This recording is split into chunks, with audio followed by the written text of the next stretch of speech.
Hello, investors. It's Don Vandenbord, Senior Portfolio Manager with Revere Asset Management. Today is Friday, September 22nd, 5:20 p.m. Eastern Time, coming to you from St. Augustine Beach, Florida, with the Big Show, the Friday edition of the Revere Market Insight video, where we take a look back at the prior week. What an ugly week it was.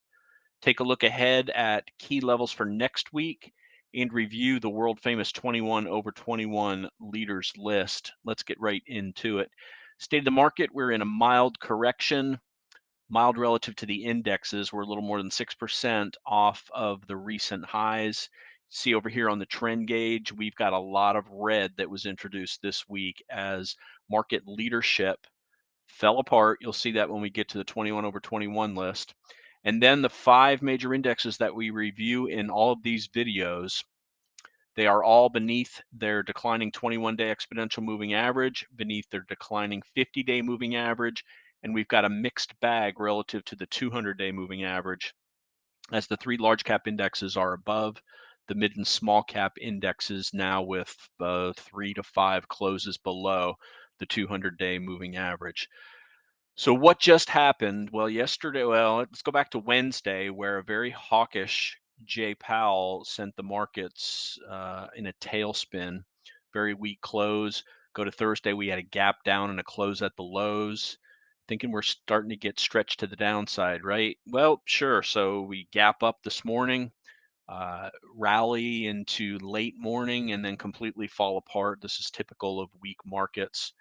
So the headline is "Weak Bounce Attempt Fails." The title, the subject for this weekend's video is "Patience and Prudence." And that's what it takes when the market gets to this state, when there really is no leadership and the indexes are weakening below their 21 and 50-day moving average, but still above their 200-day moving average. Today was a typical day of what you see when the markets reach this situation. It was another failed rally, then a failed sell-off, then a rally off that sell-off. If I've learned from experience, if you try to play that in the indexes, you will get chopped up. It's better to just stay out of the way. We keep a bit of exposure at the index level until the market decides what it wants to do. And as always, we know that the market never gets into serious trouble until it breaks below the long-term 200-day moving average. I'm specifically talking about the S&P 500. That's where we've done most of our long-term research, and we're about 3%, a little more than 3% away from that. We keep a 60% index exposure, so our downside is less than 2%.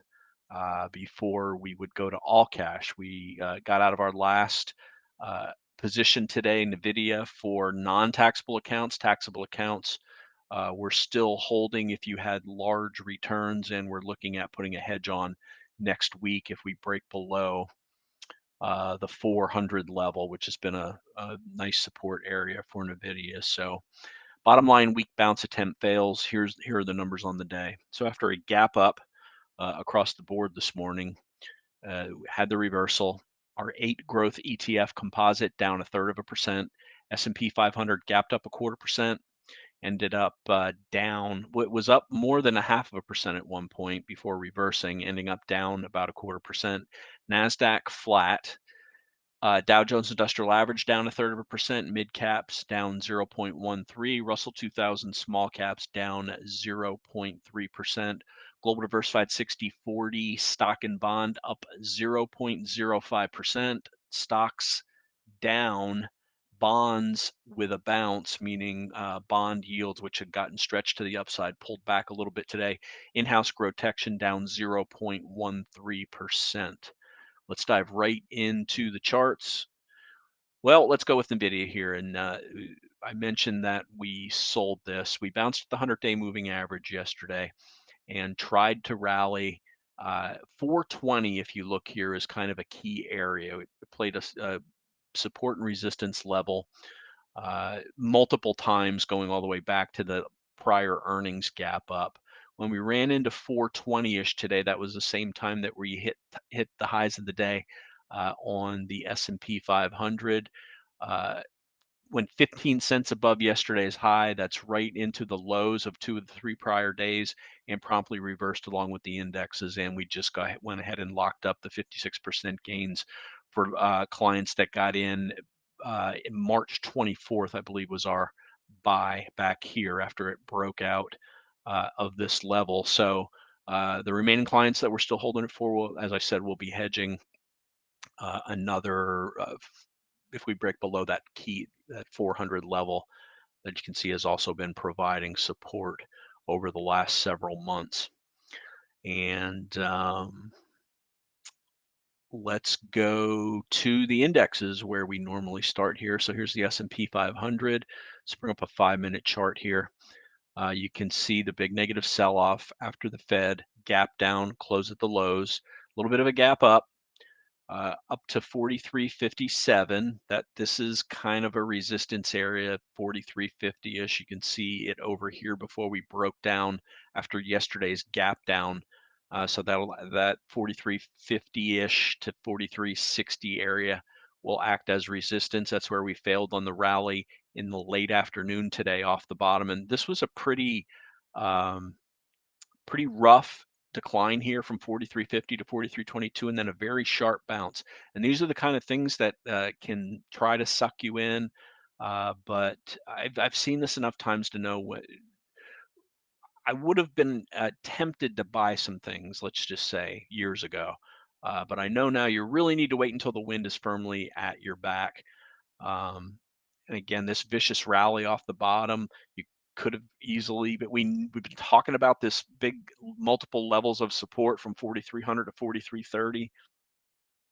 Would have been easy to say, hey, we undercut and we're reclaiming that 4,330. Let's put some positions on, but then just watch it give it up in the last half an hour, and it's just frustrating. And it's better to just sit tight with the index exposure and let the market. We know our downside is 2%, and that declines every day because we're gaining. The 200-day moving average moves up 1 to 3 points every day, and it'll meet up to price within a couple of weeks, assuming we just go sideways. So we'll wait to see how that plays out. Big level now was this prior breakout area back in the beginning of June. That still stands. That's the 6.2 breakout level that I've got marked here. That's the next target down here. That's around where the 150-day moving average currently resides.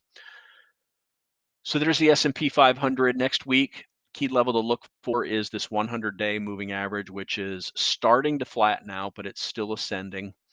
What happens if we rally up into that level, and then underneath we've got the 150-day moving average along with that June 2nd breakout, which is still intact, but multiple breakouts after that, particularly 712, failed miserably. And we're now breaking below the correction low from this 626. In fact, we closed below it today, the 626 pullback before the last leg of the rally.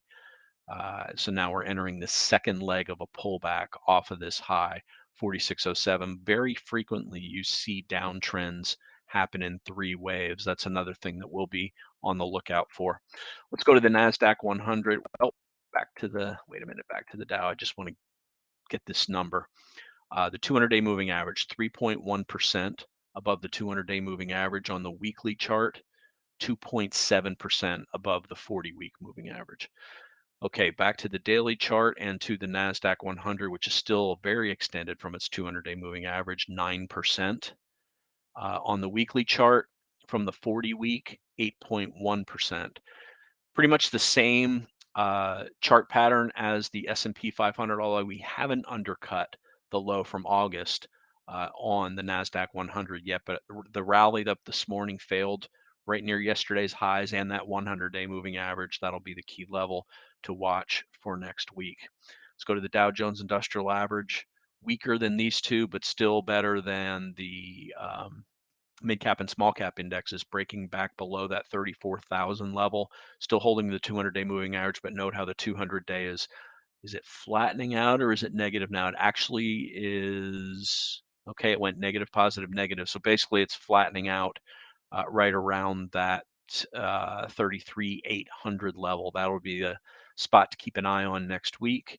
Now to the weakest of the indexes, mid caps, 3 closes below the 200-day moving average, making lower lows on this pullback.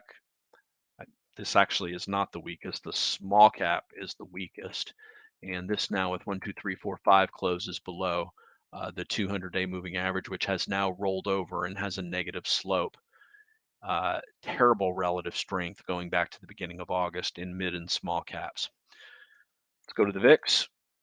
VIX now unfavorable above that 15 level, still below the declining 200-day moving average.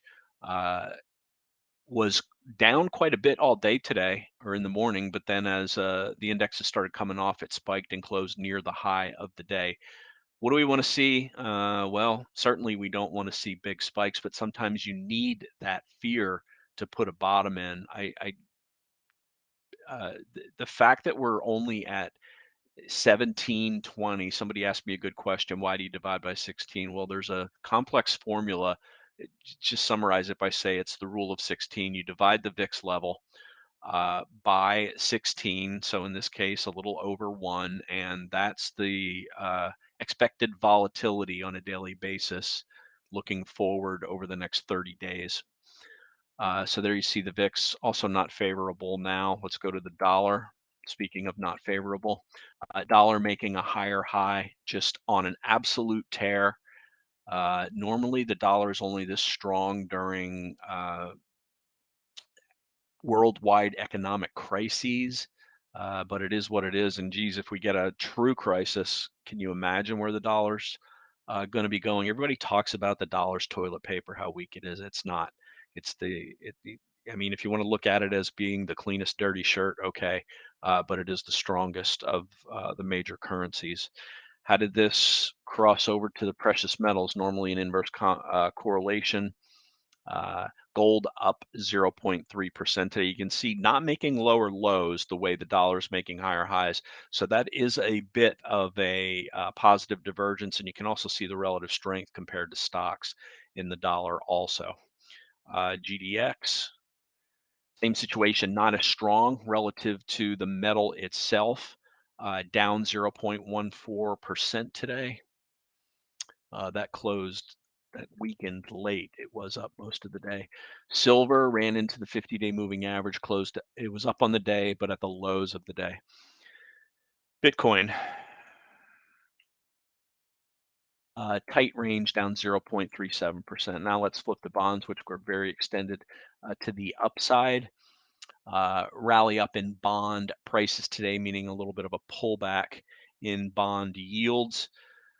This is the broad bond index, TLT, the long bond, the 20 to 30-year bond index, up 0.8%. You see we're all the way down here because the price did break down. Let's go to the yield on the 30-year TYX. Inside day at the lower end of the range, just a little bit of a pullback as it is extremely extended. And then the 10-year TNX. Down 1%, but and breaking yesterday's low and closing near the low of its range on the day. So that's the inter-asset correlation we discuss in every video. Let's go to the tail of the tape now. You can pause this to absorb it all, and there's a lot in here. All the technical indicators for everything that we monitor are negative. This includes breadth, which we don't show on here. New highs, new lows also. Fear and greed down to 36. We don't we keep this really if you're in fear, neutral, or greed. It's neutral. We keep it at the yellow color. I know somebody that follows us closely that swears if we get below 30 and back above 30 that's going to be a buy signal. I only put it mark it in a different color if we go to extreme fear or extreme greed. One bit of positive is that AAII, the bears ticked up by 5 points over the last week, stealing 3 percentage points from bulls and 2 from neutral, but this is nowhere near extremes, nowhere near the extremes that you need to start thinking about a top or a bottom anyway. Only big news is that potential October 1st government shutdown. Certainly not good for confidence. Third day down on our day count, 6th day below the 80 EMA and the 21 EMA on the S&P 500. From a sector standpoint, Gold and silver were up today. Semiconductors, uranium, oil services, and KWeb, that's China Internet. China still talking about stimulus and easing restrictions and blah, blah, blah, doing anything that they can to spur their economy.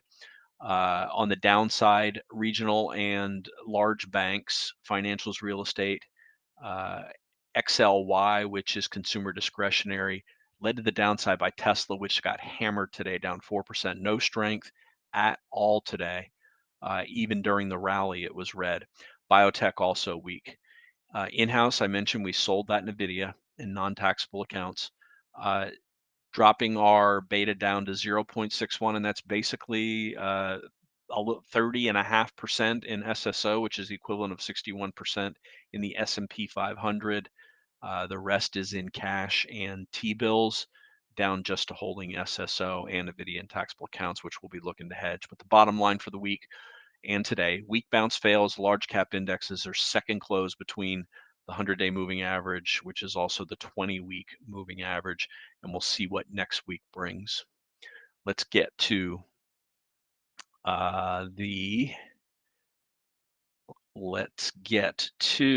easy for me to say, hold on one second here. Okay, let's get to the charts now, where the 21 over 21, you're going to see a bunch of broken down charts. This is the full 21 over 21 that we started the week with, and I'm sorting it by the remaining, I'm sorting it by how far they are above their 21 day moving average. I'm going to start off with what we punted. Splunk was bought out. It was sold out on strength. There's no reason for it to be in here. It's now a buyout candidate. Won't close for up to uh, 9 months. Bought by Cisco, and it'll stay around here. It'll just be an arbitrage play until it actually closes. But taking it off, we unfortunately, it was in a nice market, we had it identified on the 2121. We had the setup of a bounce off the 21 EMA, 60-minute stochastic cross.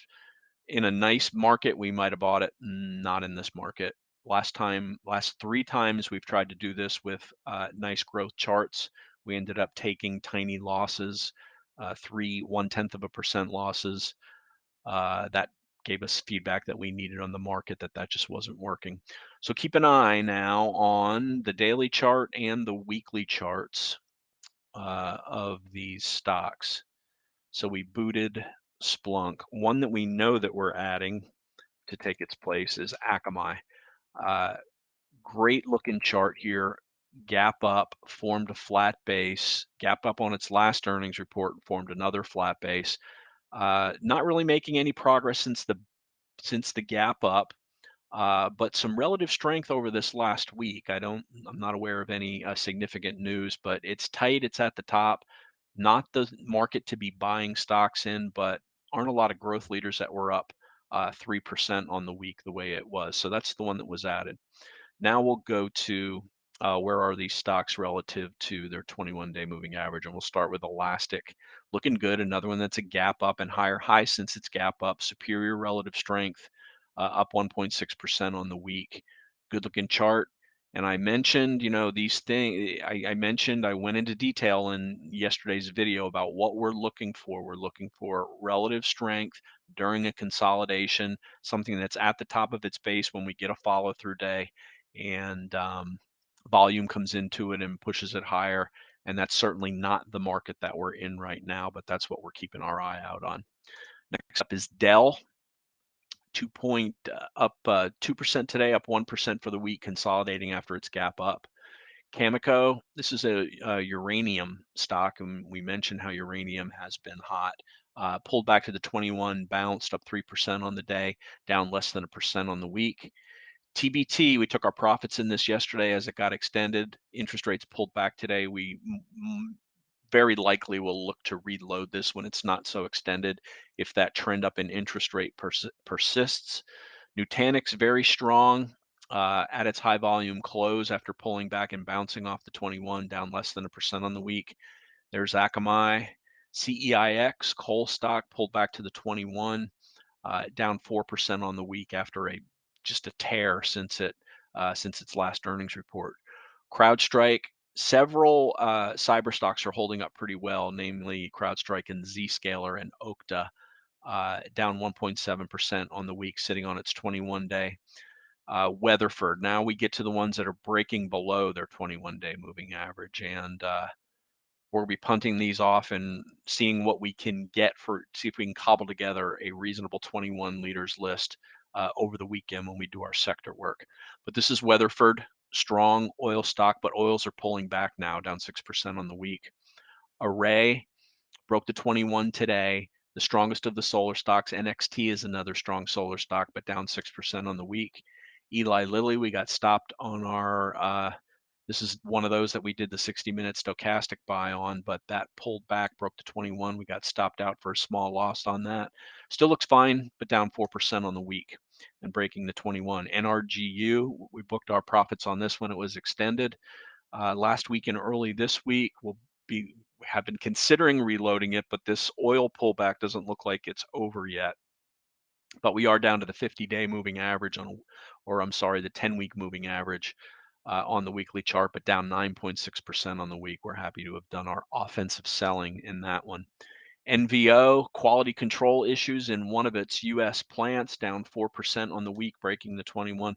Every one of these is breaking the 21. I can stop saying that. Light and Wonder, down 6% on the week.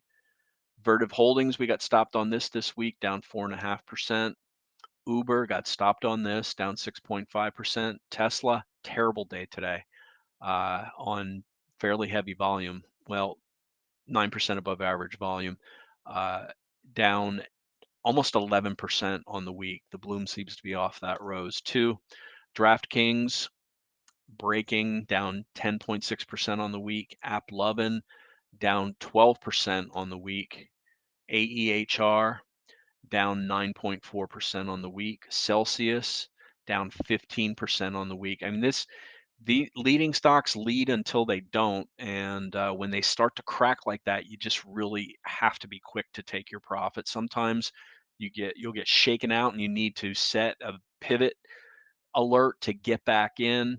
But this is a damaged chart right now. And that's it. That's what's left of the 20 over 20, the 21-21 list. We've got like what, maybe 7 or 8 above. I know I've got some other ones like Bellring Brands, BRBR. That's looking good. Nice tight consolidation. These are the things that'll go on our potential leaders list when the market gets more favorable. I also mentioned Zscaler. That's actually did not get back above the 21 on the bounce today. It was up much more. It was up about 4% at one point. But that's it. That's going to wrap it. Patience and prudence. That's what we'll be doing here at Revere while the market decides what it wants to do next. Again, we know no serious trouble till we break the 200-day moving. And even if it does break the 200-day moving average, that's only going to be for our clients 8% off of our recent account highs. Very reasonable and very expected to come back from that. It's when you get those 25-30% losses for people that don't have a sell discipline that it's brutal to reclaim. Down 8% off the highs is nothing. That's really what we target on the downside. Don't always hit that. We did at the beginning of last year when the beginning sell off, but then we had a rough fourth quarter and ended up down 12% off the highs. But still, that's very reasonable to come back from. And we didn't quite get to accounts back to highs along with the S&P, but maximum 12% drawdown is pretty easy to handle. And now we'll wait. We're in the protection part of GROTECTION now. We'll wait for the wind to be at our back to re-engage into growth mode. And with that, I'm going to wrap up the video for the week ending September 22nd. It's not how much you make, it's how much you can keep. Love to hear from you. You can leave a comment on the YouTube, subscribe, tell your friends.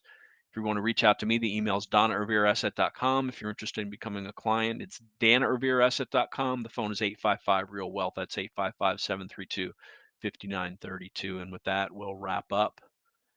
This is Don Vandenbord with Revere Asset Management. Telling it like it is. Nothing but the facts here from Revere. They're not always what you want to hear, but it's what you need to hear. Thanks for listening and have a great weekend.